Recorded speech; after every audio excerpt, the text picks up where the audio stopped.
All right, well, hello everybody. Here we go with Chapter 7's material. It's on theories and models for health promotion interventions. We've looked at models before, back in, I guess, the early part of the course where we talked about planning models. These are different, all right? So planning models are things that we use to help us plan a health promotion program. These theories and models are the things that undergird our intervention strategies. So as we look at these things, we're thinking in terms of, what interventions, what strategies are we going to be using with the priority population to make a difference in the health problem. And those intervention strategies need to be well grounded in these theories that we're going to look at. There are a lot of them, just like with the planning models. There are a lot of these theories. This will be a long lecture. I might recommend that you don't try to do it all in one sitting, but maybe split it up so your head doesn't explode. All right, so here's the learning objectives for the class, or for this lesson. A lot of it has to do with terminology around theories and models, theoretical frameworks, something that's very important there. And the third one, an ecological perspective, so be on the lookout for that. The difference between a continuum theory and a stage theory, and so on. And then there's lots of terminology that are going to be coming your way, so 2 slides worth. Maybe keep a checklist beside you as you do the reading and listen to this, and be on the lookout for these things. All right, so let's start out with a definition of a theory. So a theory is a set of interrelated concepts, definitions, and propositions that presents a systematic view of events or situations. It specifies the relationship among different variables in order to explain and predict what's going to happen. And I know that's a very long academic type of definition, but let's not get bogged down with that right now. Just keep that in mind, that it's the way we put things together in an effort to try to explain stuff.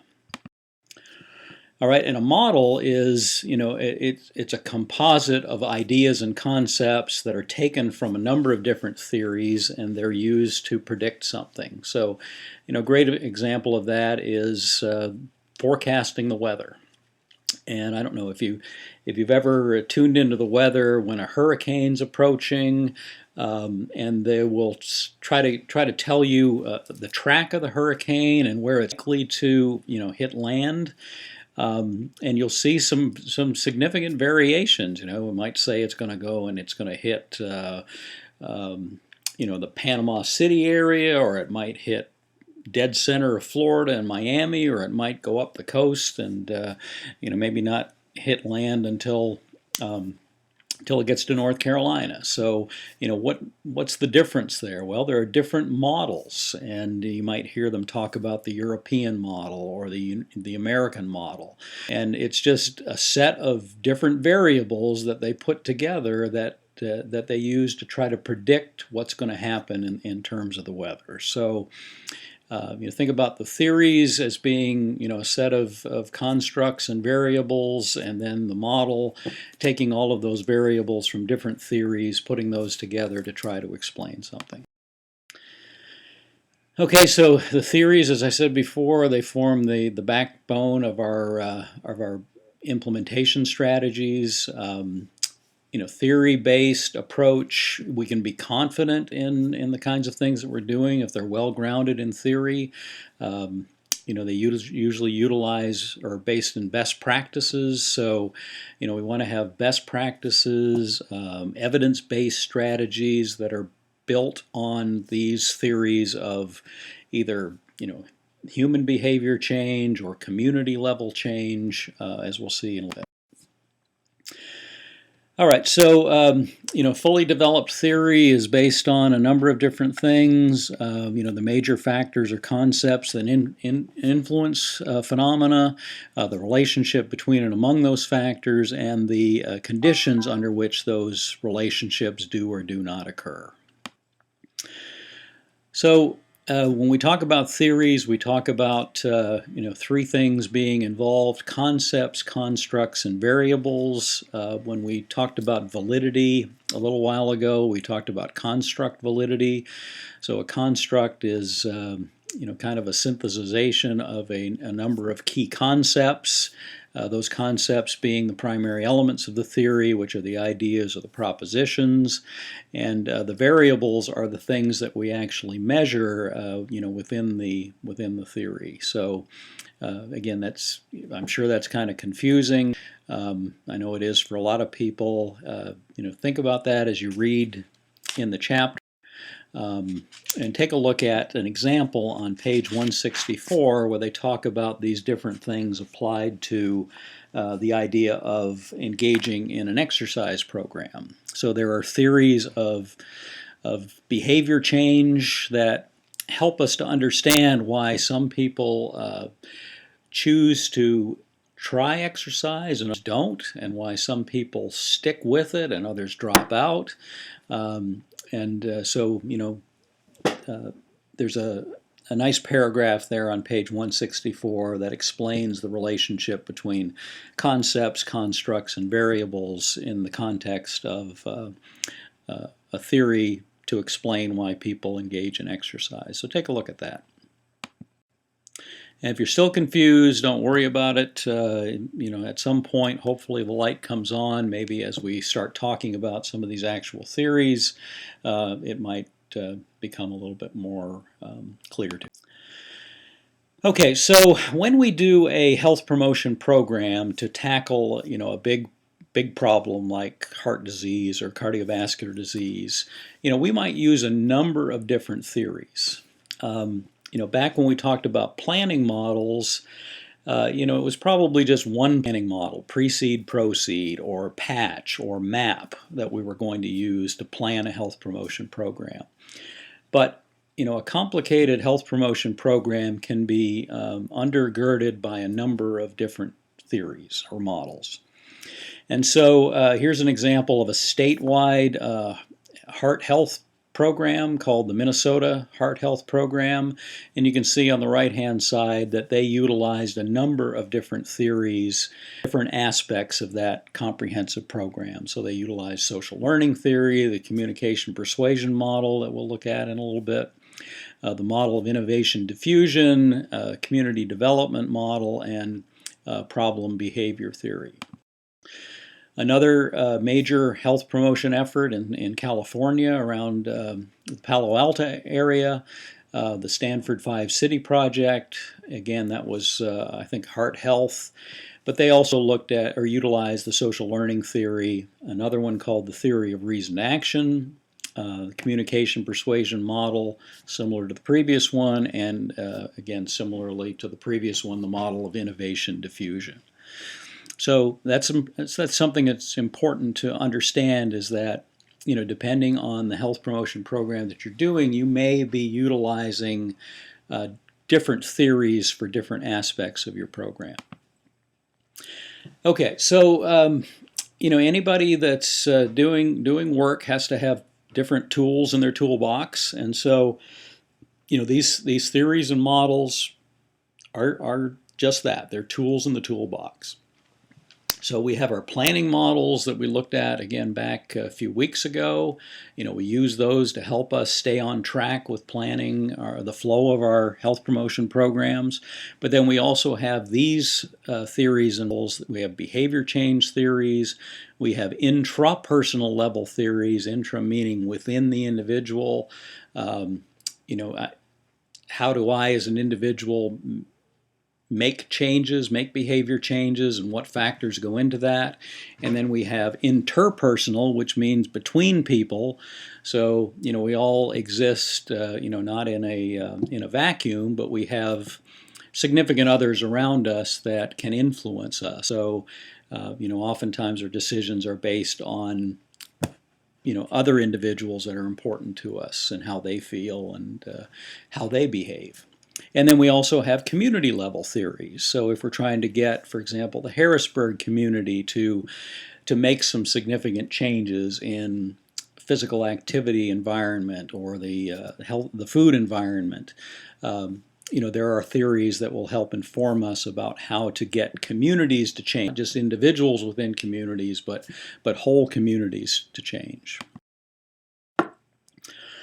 All right, and then this is really important. So there's a term in the book called the socio-ecological perspective, which just means that we need to look at a holistic approach. We can't just solve these major problems like type 2 diabetes or obesity or cardiovascular disease with one set of theories focused on one level of prevention. We've got to look at it as a whole system. That's what ecological means. We look at the entire system.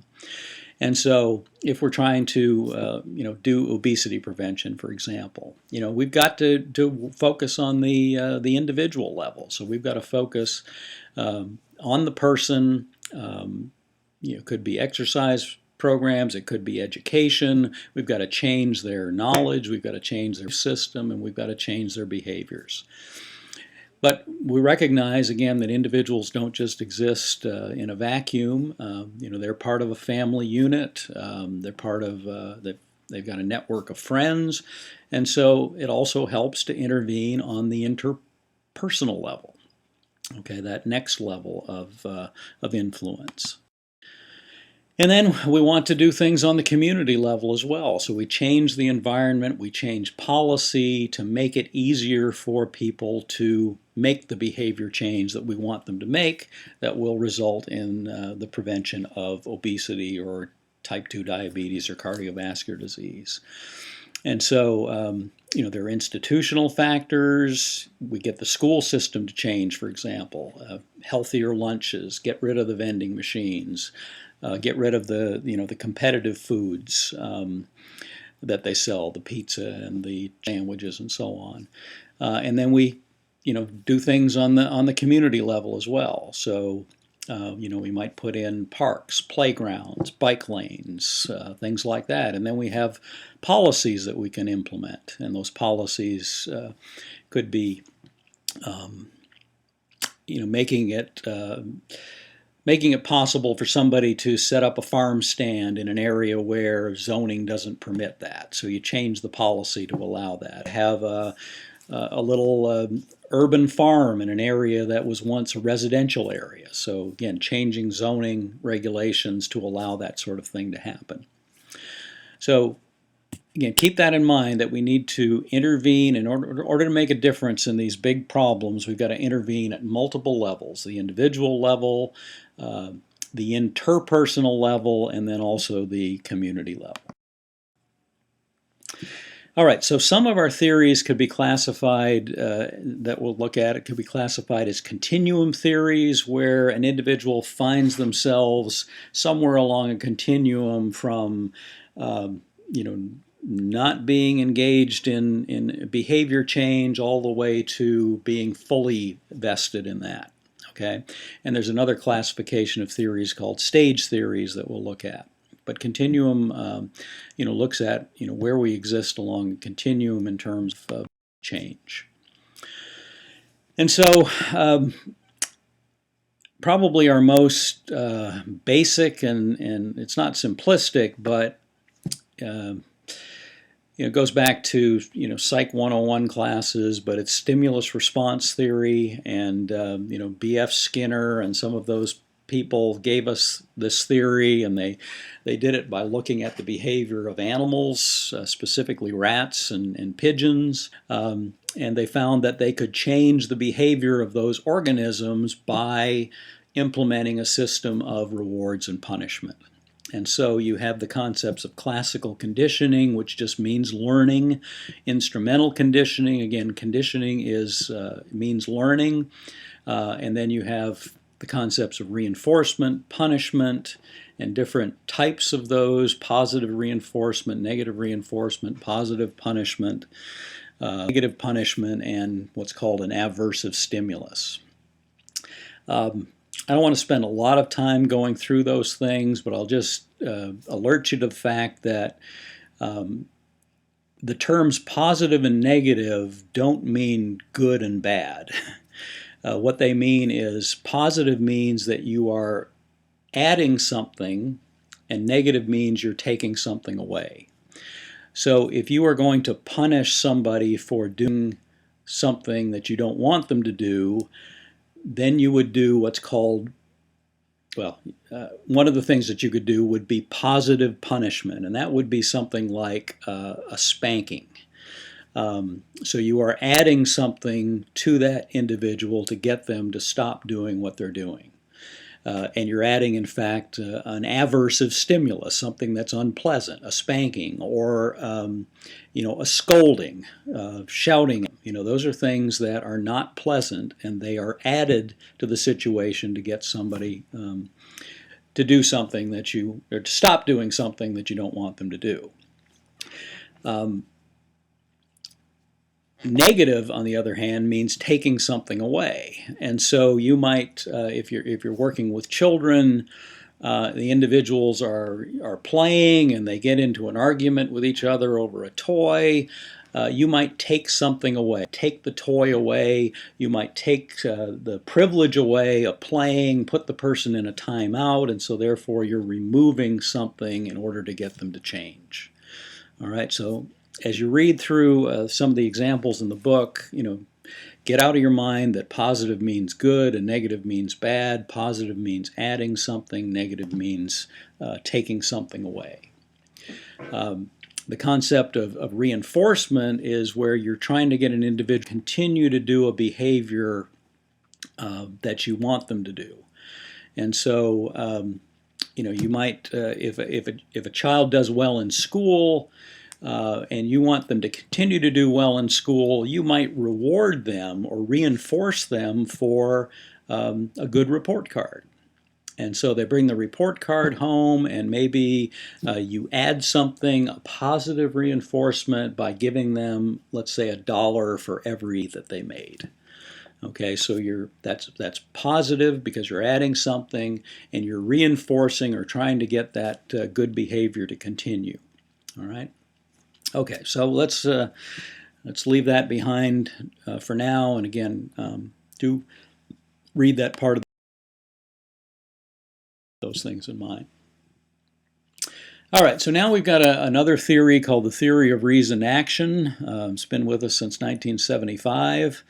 And so the theory of reasoned action says that we don't do things impulsively. We do things in a reasoned, thoughtful way.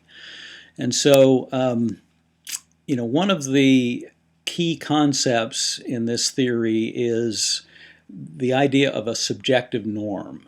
And that is that it basically says that we're going to behave in part according to how we think others would like us to behave, or how we think others are behaving. So a good example of this is, going away to college and making a decision about when you get there whether you're going to drink alcohol or not. Okay. A subjective norm might be, where you've seen what goes on at college, and you think that everybody at college drinks, and everybody drinks heavily. And so if that's the case, if you think that's to be true, then the likelihood that you're going to do it, to fall in line with others, it increases. So that subjective norm, whether it's reality or not, can influence behavior. So one of the ways that you combat that sort of thing, because you don't want people who don't want to drink to get into that pattern. So one of the things that you do is you combat that by presenting information about the number of people or the percent of people in college that don't drink alcohol. And so that might be, let's say 25%. Well, if I think that 99.9% of the students drink and drink heavily, that's one thing. But now if somebody tells me, well, wait a minute, 25% or 1 out of every 4 don't, then if I'm leaning towards not drinking, then that can give me the reinforcement that I need to stick to my guns and not engage in that behavior. All right, so there's an extension of that theory of reasoned action called the theory of planned behavior. And so it incorporates the dimension of perceived behavioral control into it. So, that's what often happens with these theories is they start and they're kind of simplistic, and then somebody comes along and says, hey, I think there's more to it than that. And so, in order to try to predict and explain what's going on, we need to look at some other variables. And so theory of planned behavior is like the theory of reasoned action, but it incorporates this dimension of perceived behavioral control. So the theory of reasoned action would sort of indicate that we're basically pawns in the game, that we're influenced by our environment and by others. But this incorporates the idea that, no, wait a minute, I'm in control.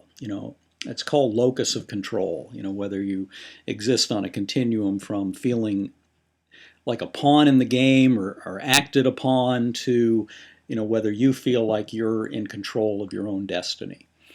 So can you do this? Are you in control? That's a really significant factor in determining whether or not an individual is going to be successful with a behavior change. So individuals that have this high degree of behavior control are more likely to be able to stick with a behavior change. Okay, so here's another theory, very common. I guess this one is to intervention strategy theories as the precede-proceed model was to planning models. You'll see this one used a lot. It's based on a decision balance sort of a thing, where I'm trying to weigh the pros and cons of making a change or not making a change. And so the probability of me making a behavior change is based on a number of different factors. And there's a diagram that you might want to look at in your book on page 174 that shows all of the factors. But basically, there's a lot of things that come to bear on whether or not I'm going to make a behavior change or not. One of the things there is the perceived threat of not taking action. So, an example of this is, once upon a time, it's not the case anymore, but if back in the 1980s, if somebody was to, contract HIV, basically their life was, their life expectancy was 5 to 10 years. It was a death sentence. And so, the populations at that time that were at risk for contracting HIV were, basically male homosexuals and intravenous drug users, because that was how HIV was being spread at the time. And so, given the fact that, if you were in one of those classifications of individuals, you would realize that you were susceptible, and the fact that it was extremely serious would probably increase your likelihood of making a change, and that would be to use protection if you're having sex, or not use needles that have been passed around from one person to another, or to stop doing that altogether. So those concepts of my perceived susceptibility to the disease and the perceived threat of getting it and what would happen if I did get it really influenced, whether or not I'm going to take action or not. Now, these days, where we've got, a lot more drugs to treat it, and drugs that can reduce the viral load to the point where you're not even contagious anymore, the game has changed. And so, back in the 80s, the perceived threat was something, and then, today, the perceived threat is something very different. And so, since the perceived threat is very different today, then the likelihood of changing behavior changes as well, if that makes sense. Okay, so keep going here. So here's one called the protection motivation theory. And it proposes that individuals are motivated to protect themselves from perceived threats. So, it would go along with or tie into the health belief model that we just looked at.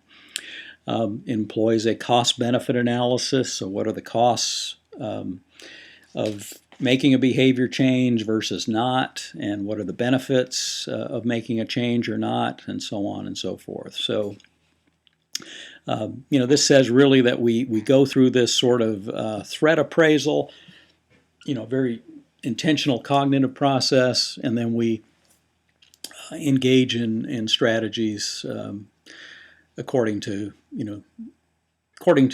where we feel the weight of the evidence goes. All right, so here's some this key concept is protection motivation, and here's some principles about when protection motivation is maximized. So when the threat to health is severe, when the individual feels vulnerable. And again, I hope you can see how this is kind of like the health belief model. When the adaptive process or the change is believed to be an effective means of averting the threat, and when the person is confident, again, that concept of self-efficacy or perceived behavioral control, and that if the person's confident that they can actually do the behavior change. And then there are a couple of others there that you can take a look at. All right, and so here's a theory or a model that can be used for communication strategies. If you remember back when we talked about the Minnesota project or the Stanford project, both of those use this elaboration likelihood model of persuasion because they would have had some substantial health communication strategies along with the other things that they were doing on a statewide or regional level. And so ELM explains how individuals process information and what makes them pay attention.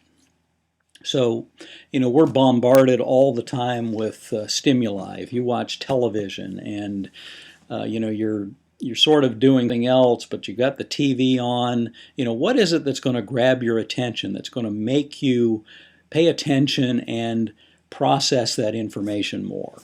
An example I use is, you would be amazed at how many ads are on TV for automobile tires.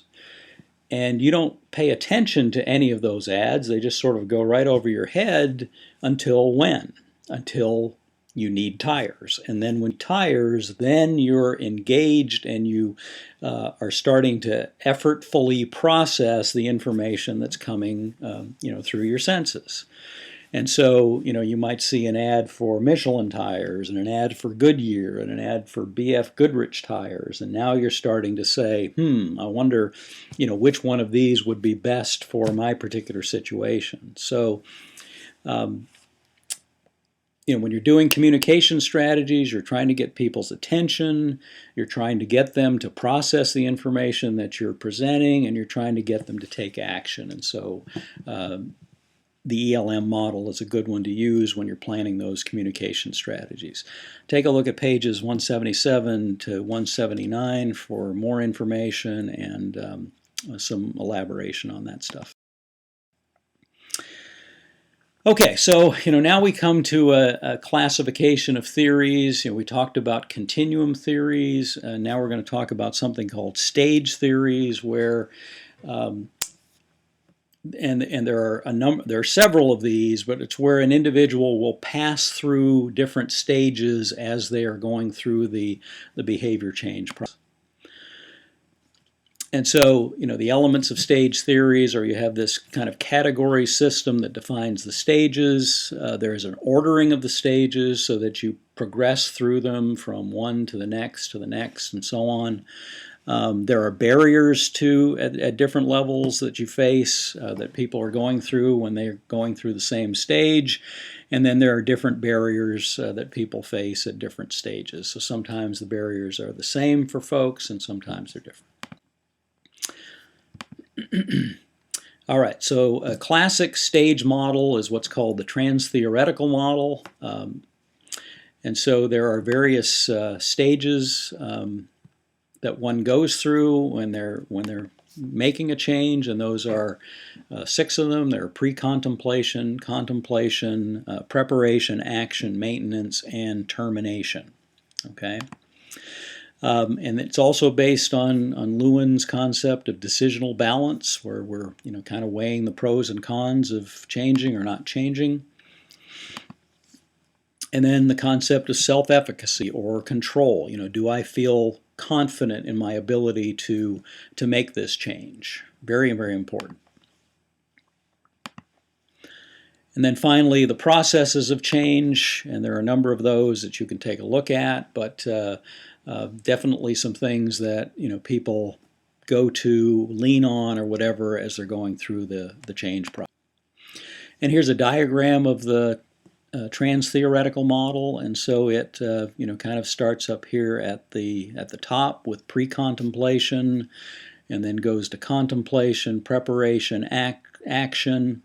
And from action you can go to maintenance, and then finally to termination, or as often happens with a behavior change, we'll lapse or relapse, and then we go back, maybe even to the pre-contemplation stage or the contemplation stage, and sort of start that cycle all over again. So pre-contemplation is where I'm not even thinking about making a change. It's not even on my radar screen. Maybe I'm a smoker and I love smoking, and so I'm not even thinking about making a change. But then maybe I've got grandchildren, and the grandchildren come over the house and they start saying, Grandpa, we don't like it when you smoke. Your house smells, your clothes smell, your breath stinks, and so on. And so maybe I think, well, maybe I ought to do something about that. And so, maybe the kids aren't going to come over, the grandkids aren't going to come over as much if I don't start making a change. So I start thinking about it. That's the contemplation. And then, maybe I go a step further and I start to look into different ways of quitting. Maybe there's a quit line that I'm familiar with, or maybe talk to some people who've used the patch or other methods of quitting. And then, the next phase is when you actually take action. So you call that quit line, or you enroll in a smoking cessation class, or you go out and buy, nicotine gum or something like that. Okay. And then I think I, explained the hopefully that behavior sticks, and so you get into the maintenance stage, and then you can stay there for a long time. If we're talking about some behaviors where it's not necessarily to continue, then you're into what they call the termination phase. But a lot of things we just kind of stay here with maintenance, like I continue to be a non-smoker, or I continue to be a regular exerciser.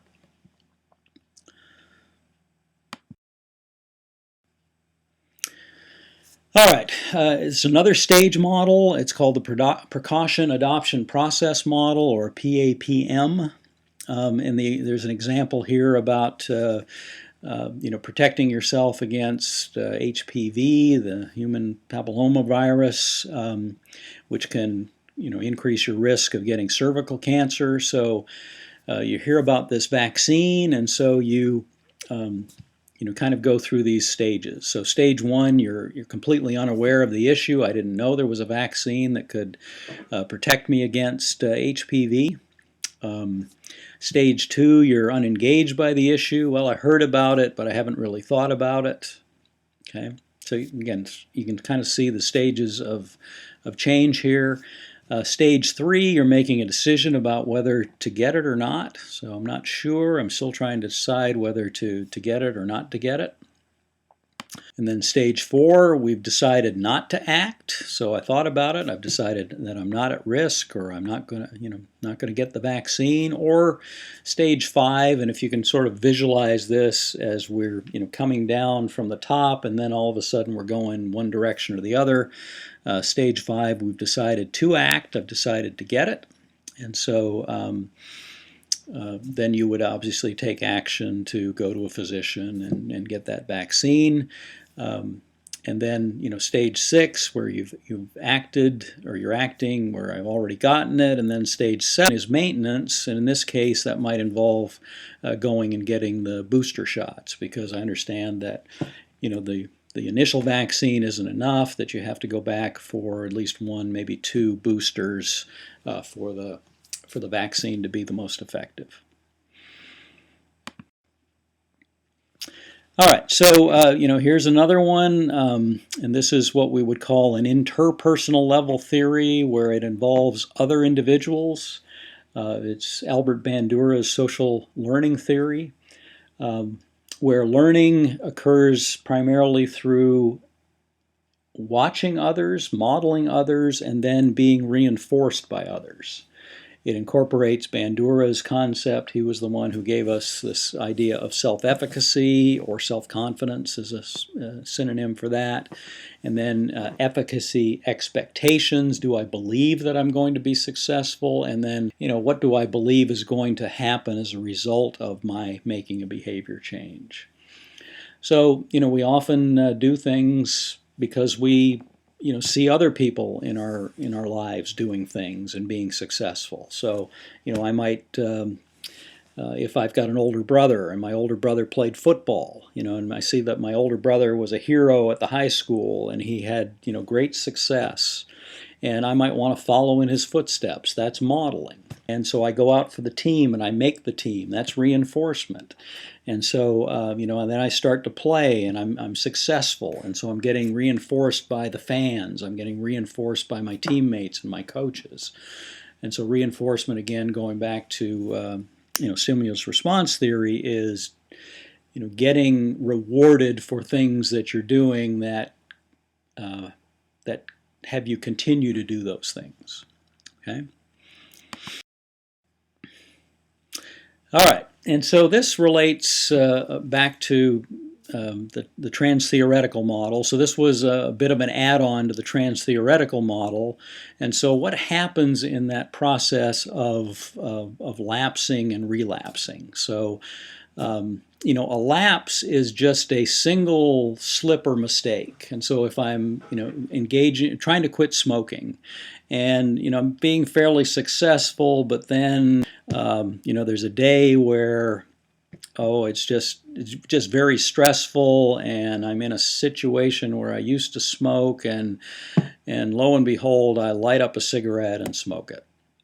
All right, that's a lapse. That's a single mistake. Okay, that's not going to derail my efforts. But a relapse is a failed attempt. So that's where, I slip and I smoke and I continue to smoke. I go back to the old ways. So see the difference there. A lapse is a single slip that we all probably go through, but you can get back on track. But a relapse is a failed attempt where you go back to the old ways.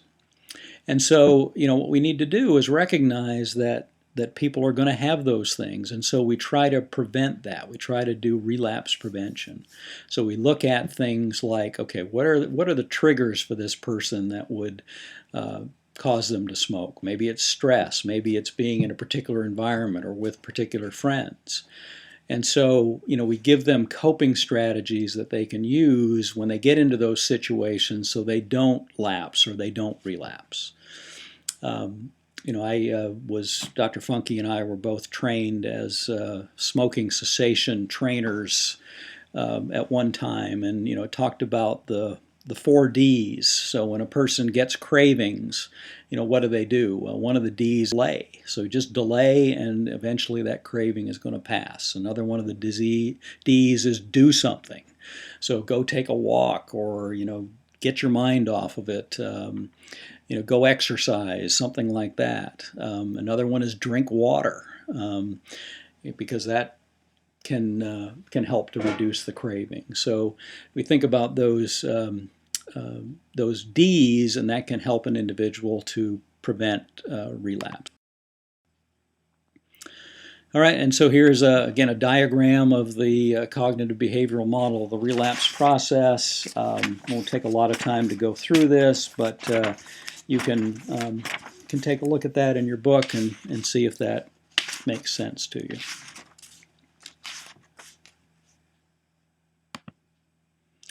All right, and so we're getting to the end here. Now we're going to talk about community level models. And so communities go through stages just like individuals go through stages. And these, I think you can see the parallel to something like the Transtheoretical model, where, a community, maybe they're just not aware that there's an obesity prevention or an obesity problem in the community. So they have no awareness. Maybe they progress to the next stage where they're denying it. Yeah, there's a few people that are overweight, but it's no big deal. We don't really have a problem. And then they start to, observe or hear some things from medical professionals, and so they start to develop this sense of vague awareness about the problem. And then, you can kind of recognize some of these stages, but now, we're into the pre-planning stage where maybe we get some people, or we start thinking about who might we get together to talk about this. And then we start making preparations for it. So maybe we start planning some meetings, initiation, getting the group of folks together, talking about some goals and strategies and interventions that we might do, implementing those interventions. Stabilization is where it actually becomes a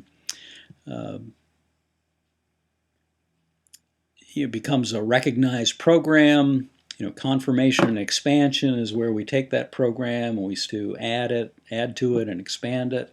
And then finally, professionalism means it becomes a part of the fabric of the community. So I think about, my project, Live Healthy Baldwin. We're certainly well along here. I wouldn't say we're at the professionalism stage yet, but I think we can confidently say that we've made it all the way to confirmation and expansion.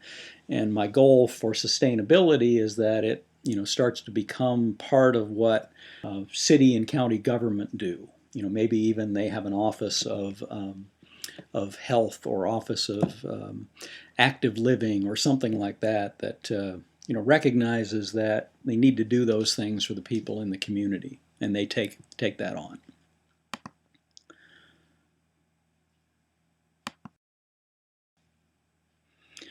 All right, and so one of these community level theories is the community readiness model. So it's a stage theory for communities. Recognizes the fact that few communities are alike and that they are fluid and always changing dynamic systems. And so it recognizes that communities are going to progress through these stages at different rates and going to encounter different barriers along the way, but it helps us to kind of that. All right, so this is the last slide, thankfully. So, think in terms of applying this stuff. Think about, a favorite uncle of yours who smoked 2 packs of cigarettes per day for 15 years. Think about that concept of decisional balance. So for Uncle Morris, what are the pros and cons of making a behavior change? What are the stages that your uncle would have to go through in order to stop smoking? What barriers will he likely encounter on his way to becoming a non-smoker? And then what new strategies or skills is your uncle going to need in order to prevent relapsing and to move on to that stage of maintenance? Okay, so that's just something to think about to apply some of these principles, and hopefully, I know that's a lot, but come to class, ask some questions, and we'll try to clarify anything that you might be having some issues with. All right, see you in class.